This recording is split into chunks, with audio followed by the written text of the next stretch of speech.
Please tell us a little about yourself, how long you have been in Thailand and what brought you here. So I'll give you a little background about myself. Basically, I grew up in Hong Kong as a child, living on a yacht with my parents. My stepfather was a flight engineer for Cathay Pacific in the 1980s, and yeah, we lived in the New Territories in Hebe Haven in Hong Kong. I grew up there, probably spent 4 or 5 years in Hong Kong as a kid, and every weekend we'd go sailing around Mears Bay. And yeah, that's kind of where I fell in love with the sailing scene, and I got my first sea legs, you may say, cruising up and down the Hong Kong coast up to China. Yeah, that was my first experiences. I loved Hong Kong as a child, and obviously I loved sailing, and it just gave me the urge to live in this part of the world when I got older. I had to go back to England, finish my schooling. I'd had enough of the UK. It was quite a depressing time. There was a big recession, you may say. So I packed my bags. I went back to Hong Kong after I'd finished schooling, joined a sailing yacht in Hong Kong. We sailed that from Hong Kong to Phuket, and that was in 1988. In the beginning, I was the dive master, and my elder brother was the captain of the yacht. So I think I did 3 years as a dive master, learning the area, learning the dive sites, learning tourism. And after about 3 years, I stepped up. I took over command of the yachts and became captain. And then I did 10 years as a captain on the yachts, again doing Simlin Islands, Surin Islands, down to the south, Hindang. So I really got to know the islands and the waters of Phuket, and not just the geographical side of it, but I also got to know how a yacht is run, how a marine business is run in Phuket. Got to know onshore contacts and just seeing how it could be done stress-free, you may say, to make sure that everyone was happy and good experiences. So that 10 to 15 year period was key for me to get my knowledge of Thailand. And then in the mid-1990s, we started to see a few big super yachts coming to Phuket. And this was just basically before the internet was around. So when the yachts arrived, they really didn't know how they proceed once they're here and what could be done and where the diving was and how they could get spare parts. So basically through my experiences and my brother's experiences, we went out and we met the captains and the engineers, and we said, hey, how can we help you? And that's really how we got our first grounding into looking after super yachts, because the crews had no idea what to do or how to do immigration or customs or where you could buy your food. So in the beginning, it wasn't really a business idea to generate a super yacht agency out of it. It was just being friendly and helpful, just trying to be good neighbours, you may say. But it turned out that there was a lot of work involved and good opportunities. So that's when we moved into the super yacht side of things rather than the diving and sailing. That was the ground up level.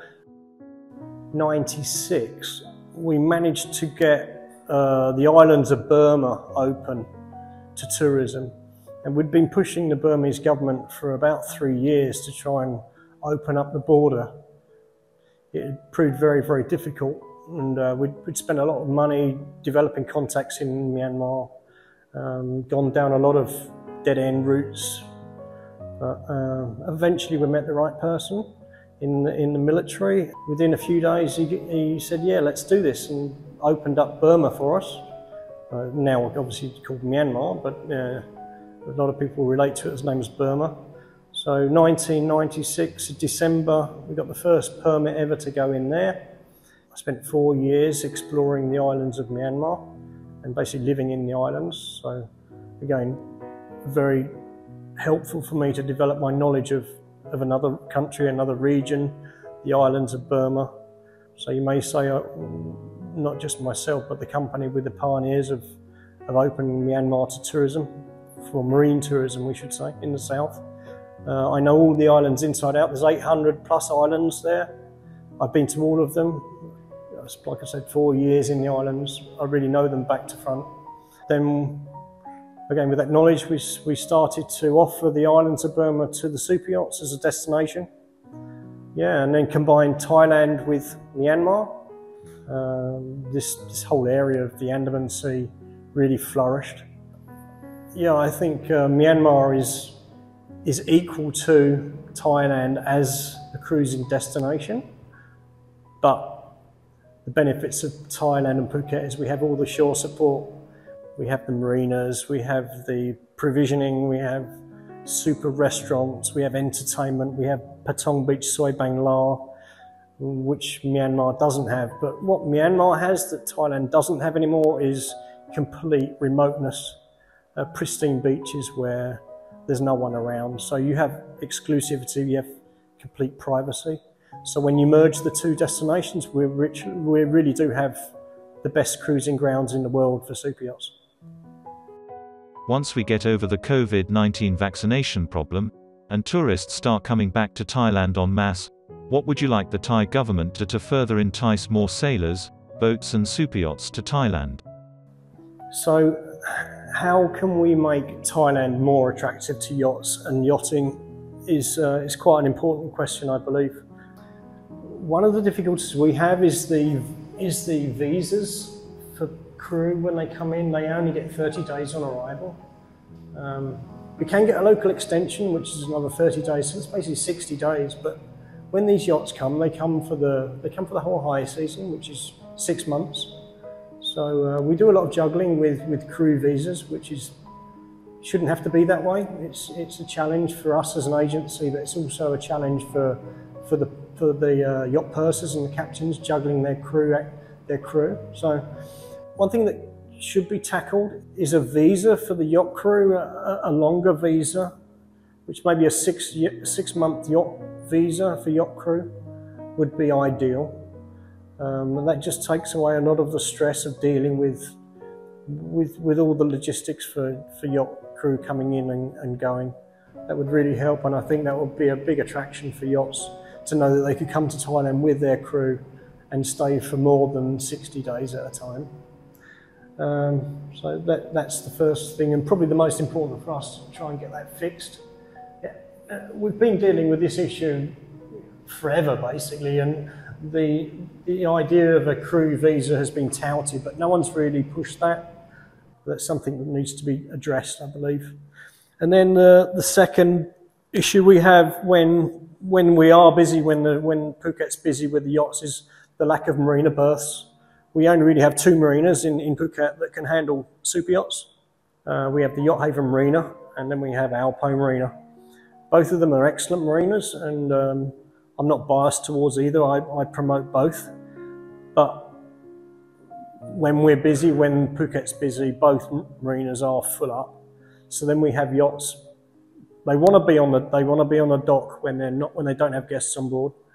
And yeah, come January, February, March, we often see yachts queuing up for places to get into a marina. So I think there's room to have other marinas in Phuket, or not just Phuket, but in Krabi and other provinces that are able to take large yachts. So if we could have another 2 or 3 marinas that can take the large yachts, then we could then look at moving the yachts around the Andaman Sea coast and not just be based out of Phuket, as they do in the Caribbean, for example. I think that would be a big attraction to expand the super yacht and the yacht industry up and down the west coast of Thailand, and not just be predominantly Phuket based. There's room for the industry to grow if we do that. And now I'm starting to get quite a lot of requests for yachts in the Gulf of Thailand, to go into the Gulf to explore Koh Samui, Koh Tao, Koh Phangan, and then on the eastern coast we have Koh Muk and Koh Chang. They're also world-class cruising destinations that very few yachts go there, but could really be promoted, and it could almost be as busy as Phuket, to be honest with you. and it's a different season as well. So when we have a low season here in Phuket, the boats could go over there to the Gulf, and then we have a 12-month cruising destination.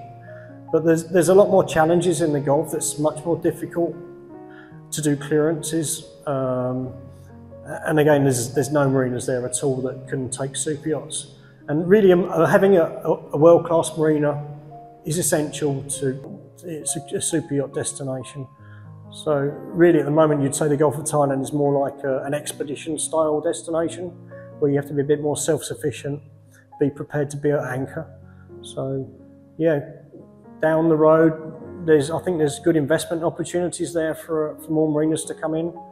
They make a lot of money. They're good for investment, and we know that you build a marina, it will be full up within a couple of years of launch. The marine industry and the yachting industry is seen as a business dominated by foreigners. But after living in Thailand for so many years, I think it's important for all of us to look at our legacies. And my plan is to hand the company over to my Thai team, so that they will become the shareholders of the company and I will be able to step back.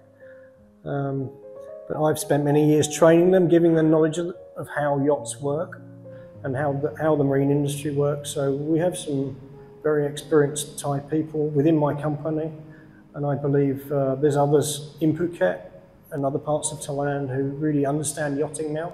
So I would like to see, well, for myself, I'm going to be more in an advisory role and steer the ship from afar, but really to develop my team and bring more Thai people in to run it, so it's known as a Thai company and not just a foreign-owned company. About Seal Superyachts is that we're not just a Thai-based company. We actually have regional offices. I've managed to expand beyond Thailand. I think we have 21 companies or offices across the Indian Ocean, Southeast Asia. We have an office in Australia, New Zealand, right across the Pacific, Tahiti, Fiji, and our newest office, which I opened 6 months ago, is in Costa Rica. So we're a point-to-point agency looking after the yachts. As soon as they come out of the Suez or the Panama, we're there to help. I think that's where we've managed to be quite successful, is that I've appointed really good managers in each of our destinations, and the yacht captains feel comfortable dealing with us. And we've moved. When they move, they always say, right, who's next? And Thailand's smack bang in the middle of all of our offices. So when the yachts come through from the Pacific, they end up in Thailand, and they know I'm here. And it's the same when they come through the Indian Ocean, I'm here. Then you have the engineering department. So we deal with all the engineers, fixing all their breakages and putting them in contact with the marine engineering companies here in Phuket. And then we deal with the bosuns, so we deal with all the deck supplies, all the stuff that they're going to need to keep the boat operational. And then when the guests fly in, when they arrive, we look after the VIP arrivals for the jets, and then we do helicopter permits. So if they have helicopters on board, we do all the helicopter work, and basically deal with any problems if there's any issues that come up along the way. And we're the go-to people. So for me, I'm really on call 24/7 in the high season. I'm always there to fix problems. But I receive the requests from the captains, and then I feed it out to my team. These days, I have a very good support team who basically do the work for me, and I just oversee it. So if you look at the history and how long I've been here, obviously we've evolved as a company. We no longer do the liverboard diving and sailing trips. We don't do any mass tourism related services. We're completely focused now on the super yacht side of things, and we're defined as being a super yacht agent. So what is a super yacht agent? Well, we provide the A to Z of services for a yacht when they come here. We look after the itineraries, which is always pre-planned for the owners and guests before they get here. And then once the yacht arrives, we do all the paperwork, the government formalities, which is the immigration, customs, harbour clearances, and now we have to do inter-provincial port clearances as well, which is quite logistically challenging. And then provisioning, we look after all the chefs, we do all the provisioning requirements, so we work with some of the best chefs in the world, and luckily Thailand really does have excellent suppliers, so we work with the best suppliers. So yeah, we provide excellent foods, excellent wines. What is the best way for people to contact you? If there's any new captains there or anybody else who's interested in getting in touch with me, then it's probably best just go onto the website first. So our website address is www.seal-superyachts.com, and then on the website we've listed all of our contact details for all of our offices. You'll find my phone number, so you can either give me a call or you can email me, or just send me a message on WhatsApp. I like WhatsApp as a way of communication. I'm not really a telephone guy, but yeah, just ping me a message and I'll get straight back to you. So yeah, if you're interested in coming to Thailand, give me a shout.